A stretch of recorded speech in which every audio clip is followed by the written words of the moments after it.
Hello student, how are you? Today I am going to discuss class 9th chapter number 6 which is getting connected to internet. तो आइए समझते हैं। इससे पहले इस चैप्टर को स्टार्टिंग करने से पहले कुछ बेसिक चीज़ें आपको मैं डिस्कस करना चाहूँगा कि जो इंटरनेट है उसका स्टार्टिंग कब हुआ और किसके माध्यम से या किसके थ्रू हुआ है। तो सबसे पहले ये चैप्टर, इसमें तो कुछ एक्टिविटीज़ दी हुई है। तो जो इंटरनेट का जो चैप्टर है उसमें जो स्टार्टिंग हुई है उसकी, वो मैं बताना चाहूँगा आप लोगों को। The internet has become integral part of our life that one forget that has come about it last few years. The internet was brought by the Advanced Research Project Agency ARPA US government in 1969। तो 1969 में इसका start हुआ था, which was known later ARPANET. Later it became an American defense project in 1970। तो 1970 में ये उसका project बना था अमेरिका डिफेंस का। तो आइए इसके कुछ बेसिक चीज़ें इसमें क्लियर करते हैं। तो सबसे पहले है www यानी world wide web is the information space in the internet where document and other resources are store. यानी कि हम इस ढंग से भी कह सकते हैं जो www है वो कलेक्शन ऑफ वेबसाइट भी बोल सकते हैं इसको। तो वेबसाइट में क्या होता है, बहुत सारे डॉक्यूमेंट्स होते हैं, वीडियोस होते हैं, आपके पिक होती हैं। नेक्स्ट चीज़ इसमें है वेब ब्राउज़र। तो web browser is a software for assessing information and resources on the world wide web. तो ये आपके वेब ब्राउज़र हैं, आप स्क्रीन पे देख सकते हैं, जैसे मोजिला फायरफॉक्स है, गूगल क्रोम है, ओपेरा है, और इसके अलावा आपका इंटरनेट एक्सप्लोरर है, नेविगेटर है। तो ये सारी चीज़ें हैं। और ये जो दी हुई है ये साइट है NCERT की। तो ये जो साइट है, यहाँ जो ऊपर टॉप में जो यहाँ जो है जहाँ मैं अपना वो ले जा रहा हूँ, तो यहाँ पर एड्रेस लिखते हैं। जैसे ये है राष्ट्रीय शैक्षिक अनुसंधान और प्रशिक्षण, नेशनल काउंसिल ऑफ एजुकेशन और रिसर्च। तो ये उसकी साइट है, ठीक है। लेआउट इन मोजिला फायरफॉक्स। तो मोजिला फायरफॉक्स में इसका जो लेआउट आएगा वो इस ढंग से आएगा। नेक्स्ट चीज़ है web page. A web page is the collection of information from the multimedia resources and the website is the collection of web pages. तो इन्हीं वेब पेज, ये जो पूरा चैप्टर है इसमें ज़्यादातर आपको एक्टिविटीज़ दे रखे हैं, तो मैं मेन पॉइंट आप लोगों को क्लियर करवा रहा हूँ जो इस चैप्टर के अंतर्गत है। उसके बाद आगे बढ़ते हैं। ये सारी एक्टिविटीज़ हैं। Search engine, you know very well, a search engine is an tools that allow to search for the information on web. जो इंफॉर्मेशन को वेब पे सर्च करने के यूज़ में आता है। तो यहाँ ये एग्जांपल दिए हुए हैं, जैसे गूगल है तो गूगल का www.google.com, या बीइंग है तो www.being.com। उसके अलावा याहू भी सर्च इंजन है, आस्क है, और डक इसका जो होगा www.duckduckgo.com। उसके बाद ये गूगल का दे रखा है इसमें, ये जैसे कीवर्ड है role of youth in national building. तो अगर आप गूगल साइट पे जाओगे और ये इन्फॉर्मेशन सर्च करोगे role of youth in national building, तो इस तरह का लेआउट आपका आएगा। इसको आप प्रैक्टिकली कर सकते हैं, ज़रूरी नहीं आप कंप्यूटर स्क्रीन पे करें, आप मोबाइल से भी ये इन्फॉर्मेशन सर्च कर सकते हैं। तो ये हमने सर्च इंजन का बता दिया। The word or the phrase entered in the search box help the search engine list those web pages which contain the word or phrase। Now for your specific search the entered the word or the phrase become the keyword। तो एक keyword होता है, keyword वो होता है जिसके through हम किसी चीज़ को सर्च करते हैं। ठीक है, तो हम जैसे जिस वेबसाइट में वो कीवर्ड डले होंगे वो उन वेबसाइट को लिस्टेड करेगा। और इसमें आपने गूगल के उसमें देखा होगा, जब हम सर्च इंजन में इंफॉर्मेशन डालते हैं तो एक तो ऑल होता है, दूसरा मैप होता है, तीसरा इमेज होता है। अगर हम इस पर क्लिक करेंगे तो आपको इमेज ही शो करेगा। जैसे अभी मैं आपको प्रैक्टिकली बता देता हूँ, ये मैंने गूगल खोला हुआ है तो अभी ये ऑल पे है। दूसरा अगर मैं बुक पे क्लिक करूँगा तो वो बुक वाली इंफॉर्मेशन को शो करेगा। अभी थोड़ा कनेक्टिविटी स्लो है तो इसलिए स्पीडली काम नहीं हो रहा है।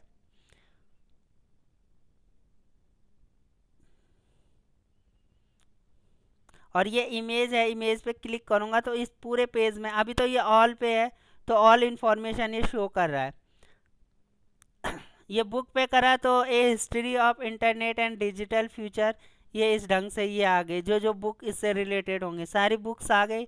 ठीक है, उसके बाद अगर मैं इस पर सर्च करूँगा, जैसे इमेज पे क्लिक करूँगा तो इसमें पूरे में इमेज आ जाएगी। आपको इमेज के माध्यम से पूरा इस कीवर्ड की जो इमेज होंगी वो सारी आ जाएंगी। ये थोड़ा सर्च कर रहा है इमेजेस को। ये देखो अब इमेज पे क्लिक करा तो ये आ गया। ये देखो ये धीरे धीरे ये सारी इमेजेस आ गई। आप देख सकते हैं what is internet, the history of internet, history of the internet, ये सारा चीज़ें जो जो कीवर्ड होंगे उसके रिगार्डिंग ये इंफॉर्मेशन आपके उसमें आ रही है। उसके बाद अगर मैं वीडियो पे क्लिक करूँगा तो वीडियो वीडियो को शो करेगा ये सर्च इंजन।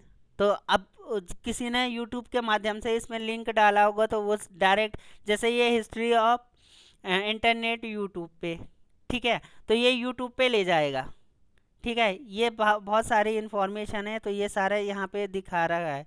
ये यहाँ यूट्यूब चैनल है, ये यूट्यूब, यहाँ पे मैं क्लिक करूँगा तो सीधे ये लिंक यूट्यूब पे चला जाएगा। तो आते हैं हम अब ये चीज़ है सर्च इंजन में ये इन्फॉर्मेशन होती है। नेक्स्ट आगे बढ़ते हैं। A plug a plug-in is a software which provide the additional functionality to browser allowing it to display the content। तो एक plug-in एक क्या होता है, एक सॉफ्टवेयर होता है जो कि एडिशनल फंक्शन को प्रोवाइड कराता है। ठीक है,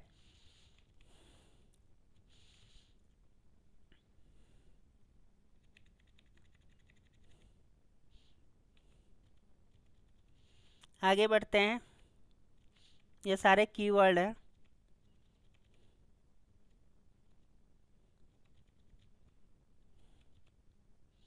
ये आपका विकिपीडिया है। अगर हम कोई भी चीज़ विकिपीडिया पे तो उसका इंटरफेस किस तरह से होता है ये वो दिखा रहा है।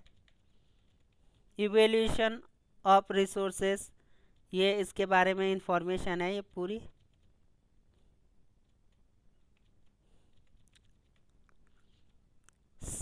Safe practicing while researching, searching के दौरान कौन सी प्रैक्टिस आपको, while searching the information for your event और internet, few question might have stuck in your mind like is internet safe for me, क्या मेरे लिए, मतलब अब जब कोई भी चीज़ आप इंटरनेट यूज़ कर रहे हैं तो क्या वो आपके लिए सेफ़ है। दूसरी चीज़ है कि how can I differentiate between the real and the fake website, मैं कैसे वो करूं कि ये वेबसाइट फेक है या रियल है। तीसरा जो क्वेश्चन आपके माइंड में उठेगा, what do I have to do be safe user of internet, यानी अगर मुझे सेफ यूज़र बनना है तो क्या करना चाहिए। All the question user ask these question to themselves every day. The internet offers so many opportunity to explore, but the important to keep yourself safe and secure so that you can make most of it. The tips given below to help you search the web safely and security. इसमें कुछ tips हैं तो उनको थोड़ा explain कर दूं. It is always advisable to access the resources from the website which have HTTPS in the URL and indicate that it is secure website, जो indicate करती है कि हमारी वेबसाइट सिक्योर है. HTTP hyper text transfer protocol होता है, इसकी full form आपको पता ही होगी. सेकेंड पॉइंट है make sure that the safe search setting of the web browser is on. जो सेफ सर्च सेटिंग जो वेब ब्राउज़र पे है वो ऑन होनी चाहिए. Think twice before clicking the link as may leads the website is not appropriate for your age. कि मतलब उसमें दिया रहता है वेबसाइट में एज रेस्ट्रिक्शन का भी दिया रहता है उसमें कि यू आर बिलो इतने एज या इतने एज से अबव होनी चाहिए. तो वो चीज़ें आपको माइंड में रखनी है. Most of the interaction with the web through the browser so the choice the web browser should be और मोस्ट प्रायोरिटी. आप किसको प्रायोरिटी देते हैं? जैसे आजकल गूगल क्रोम ज़्यादा चल रहा है या मोजिला फायरफॉक्स. तो ये सारी चीज़ें हैं जो आपको माइंड में रखनी है. फिर आगे बढ़ते हैं, ये एक्टिविटीज़ है. अब आगे बात आती है ईमेल सर्विस प्रोवाइडर. आप ईमेल का यूज़ करते हैं तो जो ईमेल सर्विस प्रोवाइडर जो मेन है ये हैं जीमेल व याहू मेल व mail.com, आउटलुक, hotmail.com. ये सारी चीज़ें हैं जो हमें ईमेल की फैसिलिटी प्रोवाइड कराते हैं. टाइप अब ये तो है कि ईमेल अकाउंट आप क्रिएट ही सबने करा होगा. You are studying in 9th class तो आप हर के पास ईमेल अकाउंट होगा, उसका पासवर्ड वगैरह आप वो आपकी सिक्योरिटी है. एक चीज़ बतानी थी, द कंपोनेंट ऑफ ईमेल का क्या होता है. इसमें दो चीज़ें होती हैं. एक यूज़र नेम होता है, दूसरा होता है ईमेल सर्विस प्रोवाइडर जिसको डोमेन नेम कहा जाता है. ईमेल के दो पार्ट होते हैं. एक ये जो जहाँ पे मैं इंडिकेट कर रहा हूँ @ पढ़ा जाता है, रीड @ पढ़ा जाता है, @ जैसे यूज़र नेम मेरा नाम विकास है, जैसे ये यहाँ पे दिखा हुआ है सिका @gmail.com. तो ये जो @ से पहले वाला जो हिस्सा होता है वो होता है यूज़र नेम और इसके बाद वाला जो पोर्शन होता है वो होता है डोमेन नेम. तो एक ईमेल के दो पार्ट होते हैं, एक यूज़र नेम एंड देन दूसरा डोमेन नेम. आगे बढ़ते हैं. ये लॉगिन वगैरह तो सब आप सबको आता है इसमें. अब कंपोनेंट ऑफ ईमेल मैसेजेस के क्या कंपोनेंट होते हैं. टू है, जिस टू से हम जिसको मेल भेजते हैं वहाँ पर टू होता है. उसके बाद हम सब्जेक्ट डालेंगे कि किस के रिगार्डिंग ये है. सी का होता है carbon copy. Mail is the person whom want to send the copy of mail, यानी कि किसी और को भी हम भेजना चाहें सेम मेल तो उसको कार्बन कॉपी बोला सी बोला जाता है.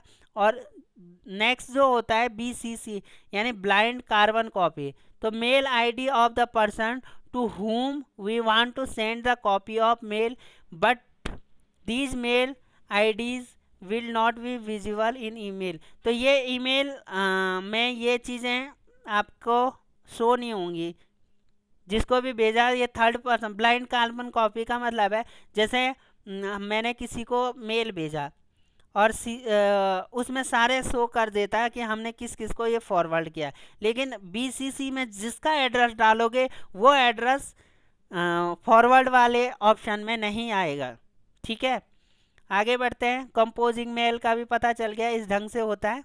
और यहाँ पे ये अटैचमेंट इस टाइप का साइन बना होता है तो उसमें अटैचमेंट आप फोटो या वीडियो भी डाल सकते हैं. उसमें वीडियो छोटा होना चाहिए, बिल्कुल छोटा, यानी 100 MB से भी कम का. बाकी ये बेसिक चीज़ें हो गई. इसमें अटैचमेंट में आप डॉक्यूमेंट वीडियो कुछ भी डाल सकते हैं. आगे बढ़ते हैं. ये चैप्टर सरसरी तौर पे मैंने पूरा ही दूसरा है a virus is a harmful program which when we enter the computer affect the performance of the computer and destroy its data. तो वायरस के बारे में तो आई थिंक सबको ही पता होगा। आगे बढ़ते हैं। एंटीवायरस क्या होता है? जो वायरस को रोकने का काम करता है। Antivirus program are use to detect and destroy the computer virus. Example of antivirus program are Norton है, कास्पर के है, मैक फ्री है, उसके बाद आपका क्विक हील है। तो ये सारे एंटीवायरस के नाम हैं। Transferring document files from internet to computer is the call downloading. Downloading दो वर्ड होते हैं, एक होता है अपलोडिंग और दूसरा होता है डाउनलोडिंग। यानी जब हम इंटरनेट से कोई चीज़ डाउनलोड ट्रांसफ़र करते हैं अपने पर्सनल फाइल में तो वो डाउनलोड होता है। जब हम कोई चीज़ इंटरनेट पे डालते हैं तो उसको अपलोडिंग बोलते हैं। ठीक है, ये टर्मिनोलॉजी आपको पता होनी चाहिए। बस ये कुछ चीज़ें थी जो इंटरनेट के बारे में थी। ये मुझे इतना ही इसमें कराना था। तो thanks for watching this video. Thanks a lot. मिलते हैं नेक्स्ट वीडियो में, तब तक के लिए गुड बाय।